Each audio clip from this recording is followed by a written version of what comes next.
22, ini pun satu perkara yang menarik. Kenapa kita tak bahagia?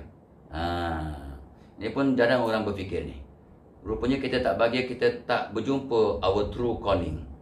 Kita tak berjumpa dengan asbab atau tujuan hidup kenapa Allah cipta kita. Ini soalan yang Abah pernah tanya pada 2-3 orang profesor masa Abah mula kerja jadi pensyarah. Profesor ni orang kawan-kawan lama ya. Allah yang Profesor Atan Long, Profesor Sulaiman Yasin tanya, Prof, agak-agaknya kenapa ya Allah cipta saya? Adakah akan jadi pensyarah sampai pencen? Adakah itu sebab Tuhan cipta saya? Dia memandang, dia pun ketawa. Well, pulanglah fikir sendirilah ya. Tak ada seorang pun boleh jawab. Jadi kenapa Allah cipta kita? Kenapa Allah cipta kita? Kita nampak pemain bola, pemain basketball. Mungkin Tuhan cipta mereka untuk, itulah true calling mereka. So, bila kita buat kajian, macam mana kita nak tahu sesuatu bidang, sesuatu kerjaya, sesuatu matlamat hidup itu adalah sebab Allah cipta kita. Jadi kata para ulama, antara kriteria kita nak tahu kita ni true calling, agar dapat kebahagiaan yang hakiki, aku bersyukur Allah jadikan aku untuk gini. Nabi tahu, Nabi diberikan wahyu oleh Allah, dia sebagai Rasulullah, ya, sebagai hamba Allah, ya, dan tapi Allah juga bagi kita gambaran sedikit, ya. Aku mencipta manusia sebagai ibadur rahman, sebagai hamba, ya, sebagai khalifatullah fil ard, khalifah atas muka bumi, dan sebagai dai lah untuk menyampaikan. Itu sebagai asas untuk mencari true calling. Aku sebagai hamba. Jadi di situ cari, aku sebagai hamba. Apa yang patut aku buat sebagai hamba? Ya. Hamba ini kena patuh pada Allah. Jadi apakah kerjaya aku, tujuan hidup aku agar aku mudah untuk taat kepada Allah, jadi hamba yang terbaik. Ada orang kata, kalau aku jadi cikgu, buat dengan terbaik, mengajar, sebab yang terbaik antara kamu ialah orang yang belajar atau orang mengajar, atau membantu orang belajar atau membantu orang mengajar. Walaupun itu dalam asal usulnya hadis itu adalah konteks Quran, belajar ilmu Quran, tapi ulama kata boleh lebar luaskan kepada ilmu yang baik-baik. Ya, sebab yang terbaik antara kamu ialah orang yang belajar. Asal usulnya belajar Quran, mengajar Quran, ya, membantu orang belajar Quran, membantu orang mengajar Al-Quranul Karim. Itu asal usulnya, ya. So kata ulama, untuk mengetahui sesuatu bidang itu, suatu kerjaya itu, sesuatu matlamat hidup itu, kita true calling. Sebab Allah cipta kita. Pertama, kita memang minat bidang itu, bidang kerjaya itu, mengajar, membina bangunan, ya, nak berdakwah, ya, memasak, ya, berniaga. Kita seronok sangat, kita suka sangat bidang itu. Kita ada bakat, ya, dan kita mudah belajar bidang itu, ya, dan kita dapat kepuasan bila bertindak cemerlang dalam bidang itu. Ya, orang yang true calling jadi pelukis, dia sangat bahagia maksimum kalau dia dapat tamatkan lukisannya. Ya, dapat satu je, walaupun mungkin tak dijual pun, ya. Semacam ceritaman, ya, dia lukis, ya, tentang orang yang kat wheelchair tu, ya. Dia lukisnya bukan untuk dijual, tapi dia cukup bahagia. Orang nak beli ratus ribu pun dia tak nak jual. Jadi kita tengoklah, so apa dia true calling kita? Kenapa Allah cipta kita? Kata Nabi Isa AS, wahai Allah, aku bersyukur kepada Engkau yang telah menjadikan, ya, berbagai-bagai jenis manusia di sekitarku. Ada yang sayang ke aku, ada yang benci ke aku, ada yang tolong aku, ada yang cuba nak membunuh aku. Sesungguhnya wahai Allah, setiap manusia di sekitarku adalah aset bagiku. Wow. Ya, so doa itu tentang Nabi Isa AS, bersyukur tentang semua orang yang di sekitarnya. Ya, sebabnya sekarang orang muda-muda, orang moden, orang sarjana baru kata, setiap orang yang datang kepada kamu adalah aset bagimu. Orang yang baik akan memberikan kamu bantuan.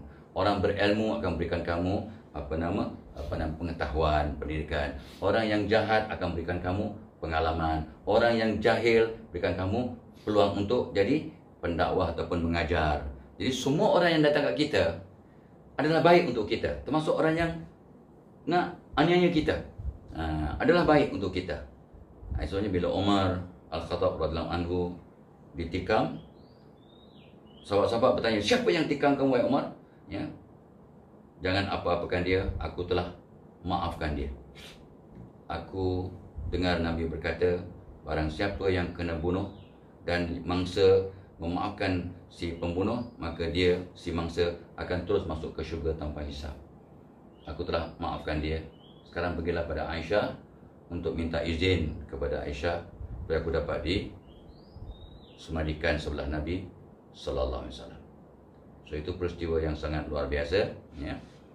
Artinya kita ingat bahawa semua orang adalah aset, ya. Jadi kita ni aset kepada dunia. Dunia sekarang 8 bilion. Walaupun dunia ada 8 bilion manusia, ramai sangat tu. Tapi tanpa kita, dunia tak sempurna. Tanpa kita yang seorang ni daripada 8 bilion, kita seorang je, kerdil. Kat Malaysia orang tak tahu pun. Tapi tanpa kita, dunia tak sempurna. Kenapa pula? Sebab kalau dunia sudah cantik, sempurna tanpa kita, kenapa mesti Allah cipta kita? Allah cipta kita untuk mencantikkan, melengkapkan dunia. Afa hasibtum annama khalaqnakum abathan wa annakum ilaina la turja'un. Adakah kau sangka aku cipta kau main-main dan kau tidak akan dikembalikan kepadaku?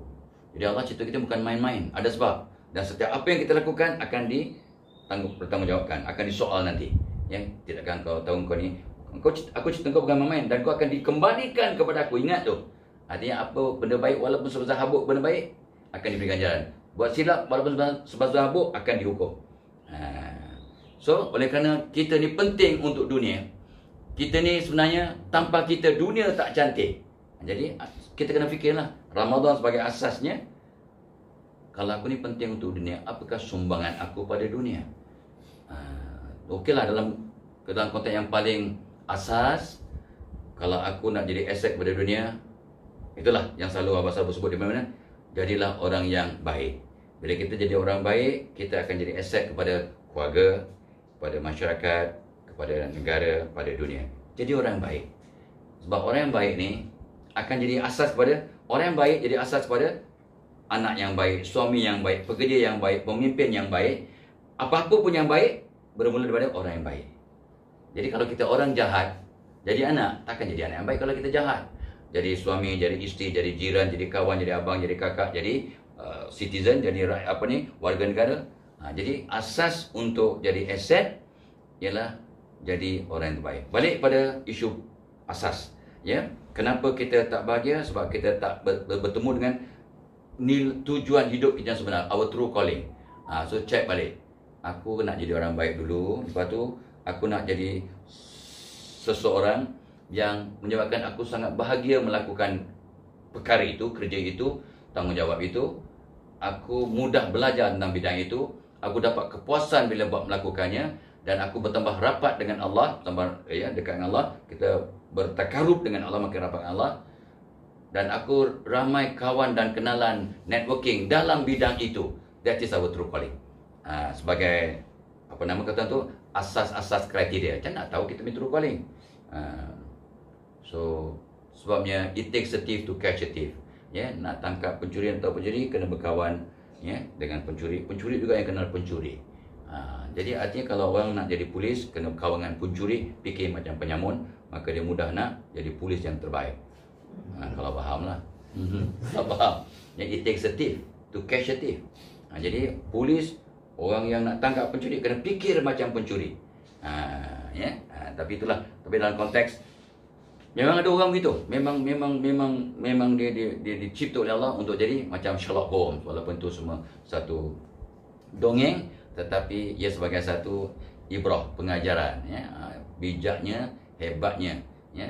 Thomas Edison Allah cipta untuk telah mencipta beribu ciptaan, beribu, ya, dia punya patent, ya. Tetapi yang kita kenal satu dua. Baik. Mudah-mudahan kita bertemu dengan kita punya true calling, ya. Kita sebagai guru, kita sebagai petani, kita sebagai pentadbir, kita sebagai, ya, tukang masak yang terbaik, kita sebagai dai, kita sebagai jiran yang terbaik, ya. So memang ada orang tu memang true calling dia memang sebagai seorang jiran yang sangat prihatin.